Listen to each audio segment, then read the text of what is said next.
दोस्तों नमस्कार। मैं एसएन सिंह आपके अपने यूट्यूब चैनल एसएन ग्लोरी पर एक बार पुनः स्वागत एवं अभिनंदन करता हूं। प्रतिशत के इंट्रोडक्शन क्लास 3 में आज हम कुछ क्वेश्चन देखेंगे। इसके पहले जो फाउंडेशन क्लास 1 और फाउंडेशन क्लास 2 है उसको आप देख करके आइए। वहाँ पर कुछ कॉन्सेप्ट है जो आपको बताया गया है। उस कॉन्सेप्ट के आधार पे इस क्लास 3 में हम कुछ क्वेश्चन सॉल्व करने वाले हैं। तो अगर आप इस चैनल पे नए हैं तो कृपया चैनल को सब्सक्राइब कर लीजिए और अपने दोस्तों में, अपने सहपाठियों में इसको शेयर करते रहिए। अगर आपको कोई प्रॉब्लम है तो आप इस वीडियो के कमेंट बॉक्स में जा करके और वहाँ पे आप अपना समस्या बता सकते हैं और इसका जो निदान होगा वो अवश्य किया जाएगा। तो आइए शुरू करते हैं। जो आपको कॉन्सेप्ट बताया गया था पहले फाउंडेशन क्लास में, इंट्रोडक्शन क्लास में और दूसरे इंट्रोडक्शन क्लास में, उसी के आधार पे ही यह क्लास होगा। अगर आप पहली बार आ रहे हैं तो जा करके जो इंट्रोडक्शन क्लास 1 है और 2 है उसको देखिए और उसके बाद आइए। ऐसा कुछ नहीं है कि जो इसमें पढ़ाया जाएगा और आपको समझ में ना आवे। तो जो पहला क्वेश्चन इसमें आ रहा है, पहला क्वेश्चन है सीता की आय, सीता की आय गीता की आय से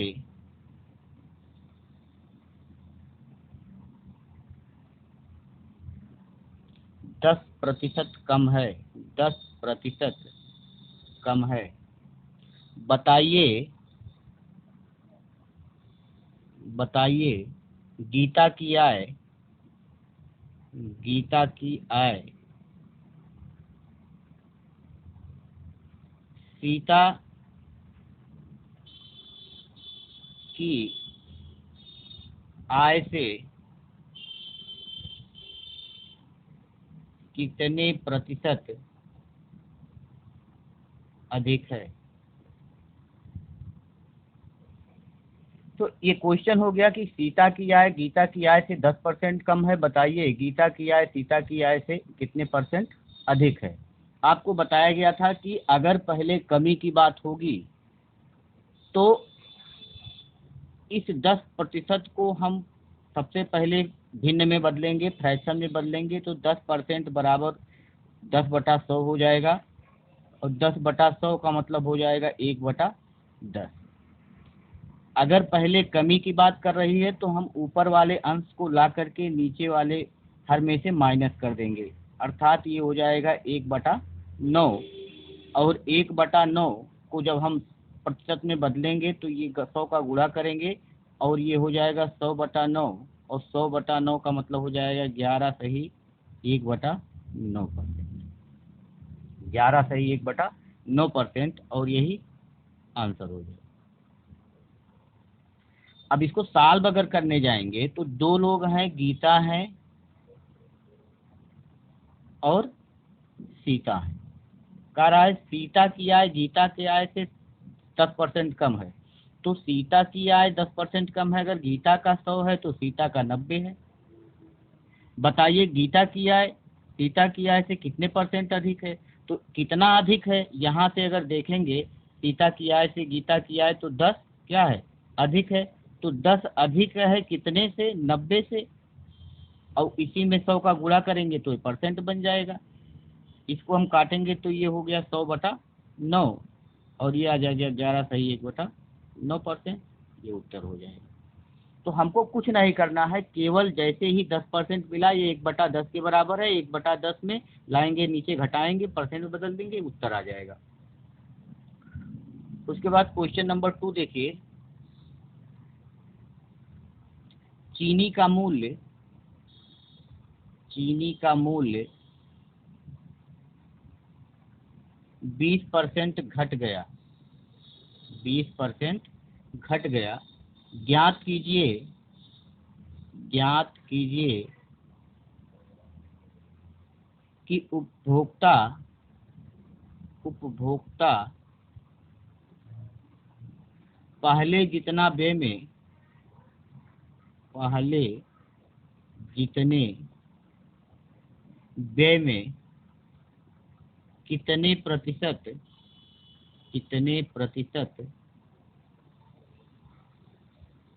अधिक चीनी प्राप्त करेगा, अधिक चीनी प्राप्त करेगा। देखिए 20% घट गया मतलब कमी हुई। 20% जो फ्रैक्शन बनाएगा वो बनाएगा 20/100 यानी कि 1/5। घट गया है तो एक ला करके एक हम इसको माइनस कर देंगे 1/4, इसी को परसेंट में बदल लेंगे। 4 से काटेंगे 25 बार में और ये 25%, यही आंसर हो गया। यही क्या हो गया? आंसर हो गया। तीसरा क्वेश्चन देखिए, कह रहा है एक पुस्तक का अंकित मूल्य, एक पुस्तक का अंकित मूल्य क्रय मूल्य से 20% कम है, 20% कम है। बताइए उसे कितने प्रतिशत अधिक में बेचा जाए,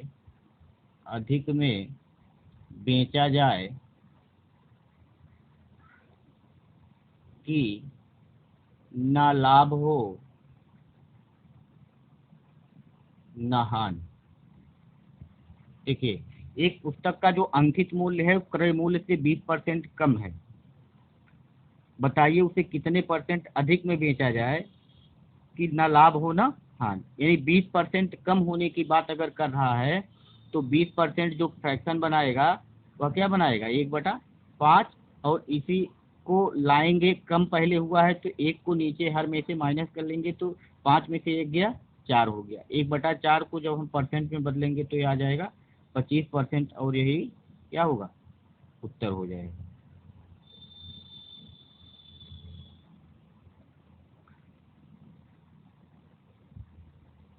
चौथा क्वेश्चन देखिए, कह रहा है कि रहीम की ऊंचाई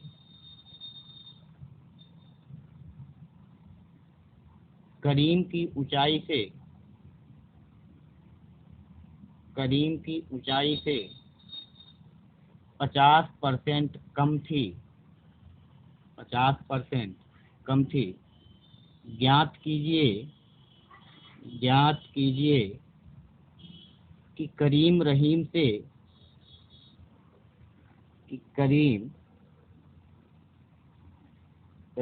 से कितने प्रतिशत अधिक ऊंचा है। फिर यहाँ पहले कमी की बात हो रही है। 50% को जब हम फ्रैक्शन में बदलेंगे तो 50/100 यानी कि 1/2 होगा। और कमी की बात है तो 1 में से 2 में से 1 को घटाएंगे तो 1/1 और इसी को परसेंट में बदल देंगे तो ये आ जाएगा 100%। और यही हमारा आंसर हो जाएगा। क्वेश्चन नंबर 5 देखिए, दो राशियों के गुणनफल में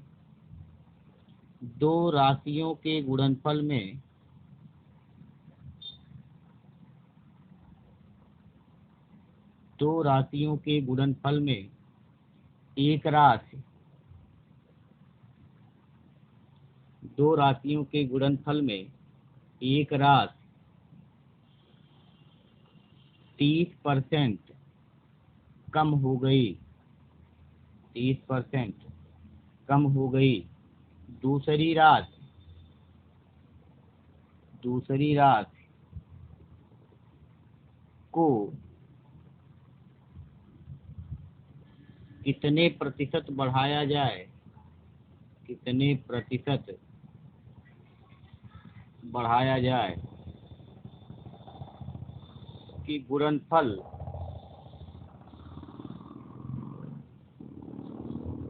शुद्ध प्राप्त हो।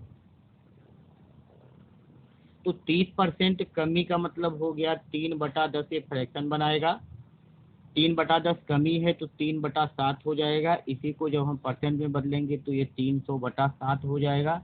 और 300/7, 7 चौक 28, 2 30, 7 दूनी 14, 6 20, 42 सही 6/7% दूसरे को बढ़ाना होगा। तो इस प्रकार से आप देख रहे हैं कि ये जो भी है ये कठिन नहीं है, आपको केवल फ्रैक्शन जो है वो समझना है कि फ्रैक्शन हम कैसे बनाते हैं। क्वेश्चन नंबर 6 की अगर बात की जाए, क्वेश्चन नंबर 6 की बात की जाए तो एक व्यक्ति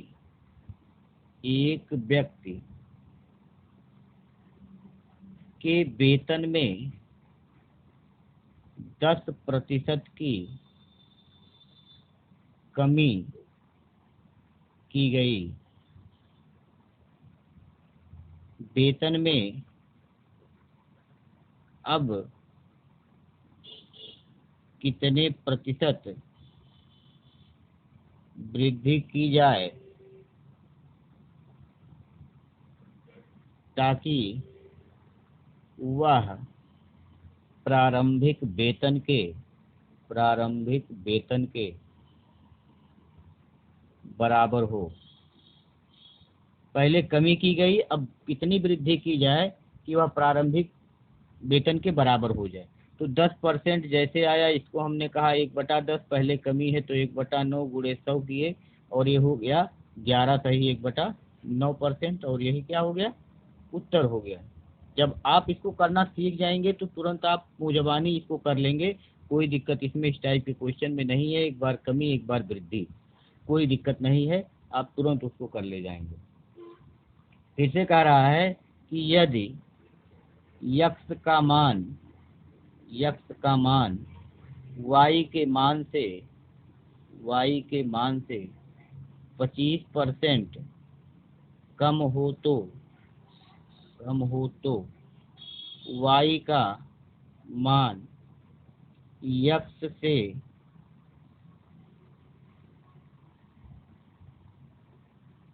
कितना प्रतिशत अधिक है।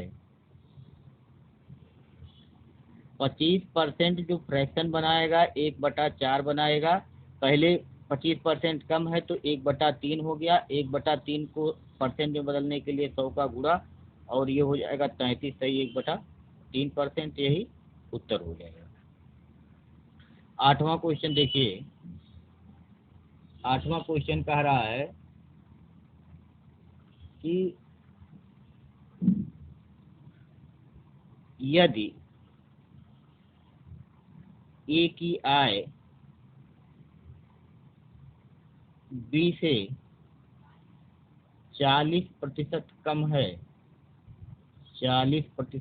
है तो बी की आय ए की आय से कितने प्रतिशत अधिक है। पहले 40% कम होने की बात की गई है तो 40% जो फ्रैक्शन बनाएगा वो 40/100, 40/100, 20 दूनी 40, 20 25 100 यानी 2/5।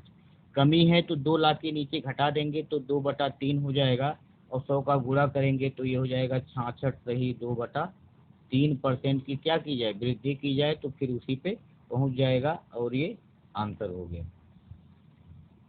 तो इस प्रकार से आप देख रहे हैं कि इस टाइप के क्वेश्चन जो पहले प्रतिशत कमी पर आधारित हैं उसको आप ऐसे ही बिना कागज और कलम के सॉल्व कर सकते हैं, चाहे जो क्वेश्चन हो। जैसे फिर एक क्वेश्चन दे दिया गया कि एक वस्तु की कीमत पहले 10% घटा दी जाती है, अब इसे मूल कीमत पर लाने के लिए उसमें कितनी वृद्धि की जाए। जैसे ही 10% आपको पता चला, 10% को फ्रैक्शन में बदलेंगे 1/10 होगा और कमी पहले की गई है, इसका मतलब कि हर में से अंश को घटा देंगे तो 1/9 हो जाएगा। 1/9 को जब 100 से गुणा करेंगे परसेंट में बदल जाएगा यानी 100/9 होगा। तो 9 के रहिए 990 यानी कि ये हो गया 11 सही 1/9%। यही उत्तर हो जाएगा। तो इसको आप अपने आप ऐसे बिना कागज कलम के ही सॉल्व कर सकते हैं, इसमें कोई समस्या नहीं है। जैसे कह दिया जाए कि एक वस्तु की कीमत पहले 60% घटा दी गई, तो 60% फ्रैक्शन क्या बनाएगा, पहले आपको इसको देखना है। तो फ्रैक्शन जो 60% बनाएगा वो 3/5 बनाएगा। अब 3/5 पहले कमी की गई है, तो 5 में से 3 को घटाएंगे तो 3/2 हो गया, और 3/2 का मतलब 100 से गुणा करेंगे तो 150%, यही आंसर हो जाएगा। तो आप इसको बहुत आसानी से कर सकते हैं, कोई दिक्कत इसमें नहीं है, और यह परसेंटेज का बेस है। तो आज हमने देखा कि प्रतिशत कमी पर आधारित प्रश्न जो होते हैं उसको हम कैसे सॉल्व करेंगे, जिसमें पहले कमी की गई हो, अब कितना परसेंट बढ़ाया जाना है कि वह फिर से उसी लेवल पे आ जाए। इस टाइप के प्रश्नों को आज हमने देखा। इसके बाद कल जो हम देखेंगे कि प्रतिशत वृद्धि पर आधारित प्रश्न, यानी कि पहले अगर किसी का वेतन 10% बढ़ाया गया तो अब कितना परसेंट कम कर दिया जाए कि उसी पे फिर से आ जाए, या किसी वस्तु का मूल्य 20% बढ़ाया गया, अब उसको कितने में बेचा जाए कि ना लाभ हो ना हानि हो। तो 20% बढ़ा के अंकित किया गया, कितने में अब बेच दिया जाए, यानी कै परसेंट कम पे बेचा जाए कि ना लाभ हो ना हानि हो। इस टाइप के प्रश्न हम कल देखेंगे, वो भी आप बिना कागज कलम के इसको सॉल्व करना सीखेंगे। तो आप अगर इस चैनल पे नए हैं या इस वीडियो पे पहली बार देखने आए हैं, तो सबसे पहले आप जो इंट्रोडक्शन क्लास 1 क्लास 2 है उसको आप देखते हुए आइए।